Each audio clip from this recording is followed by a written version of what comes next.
My name is Josh. I'm part of the Killington Search and Rescue team here in Killington, Vermont. We're about 24 members, all volunteer, that do all sorts of rescue missions in the area.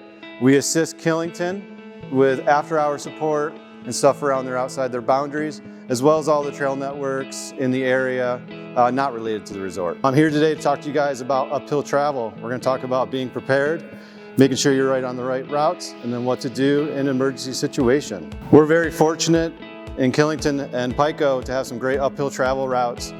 It's really important to make sure that you're well prepared for your uphill adventure. Being well prepared means everything from communicating to people where you're going out, what you're doing, etc. It's also making sure that you're prepared with the right equipment for the day and what your travel is going to take you. And third is making sure that you're aware that you're heading out into a mountain environment. Conditions are rapidly changing, and to make sure that you're prepared for all the possible outcomes of that day. All right, so first thing let's talk about is gear and packing your pack for your uphill adventure. Number one most important thing, charge cell phone and maybe even a little battery pack to recharge it along the way in case the battery dies. Warm layers, great puffy jacket, extra mittens, extra hat, make sure you're kept warm. On top of that, you're gonna need a couple headlamps. You know, the saying is one is none, two is one. Emergency space blanket. You want to make sure you're well fed, so some food and stuff in your pack, as well as making sure you're carrying at least an Nalgene worth of water. Another important piece of gear you should be carrying is a small first aid kit in case you cut yourself on the trail.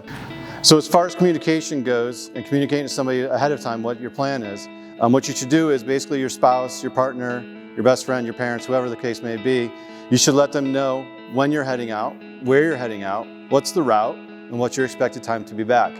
That way we can have an idea, they can have an idea if something does go awry, or what to kind of expect you back by. And then also, in case of emergency responders will know what that plan was so that they can kind of retrace those steps. Let's say you find yourself in an emergency situation. What's the first thing to do? Call 911. Call 911 early. I'm going to repeat that again. Call 911 and make sure you call 911 early. It takes time for these teams to assemble and get to you, right? When you call dispatch, the first thing they're going to ask you to do is tell you them where you are. The best way to do that is open up the Compass app on your phone and do a screenshot, because that'll provide them the GPS coordinates where you are located, and it'll help the rescuers find where you are. The other thing you should do is tell them, when was the last time you had some food? Where's your water supply? How cold are you? Are you wet? Give them your conditions so that when the rescue members are coming towards you, they're going to make sure they have the proper gear to make sure they can replenish you to get you back out of the backcountry. Last critical detail when you're lost in the backcountry is you want to conserve your phone battery as much as possible. So to do that, you're going to want to put it inside a warm pocket, keep close to your body. A lot of times too, once you call dispatch, they might tell you to turn your phone off for 20 minutes and check it again in 20 minutes. And the goal of that is to basically keep your battery on your phone going as long as possible. Now is not the time to be TikToking, sending videos, text messages to your friends. It's all about preserving battery life. So now you've called dispatch, you've communicated where you are, you've communicated your status to them, what to do next. The best thing to do is do some self-care.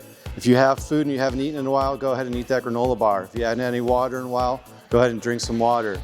You brought those warm layers, your hat's wet, throw that dry hat on, throw your puffy jacket on, kind of get comfortable, because it's going to take some time for the rescuers to get to you, or you may be hiking out depending upon where you're located on the mountain. So do self-care and make sure you're ready to be able to get transported until the rescuers reach you.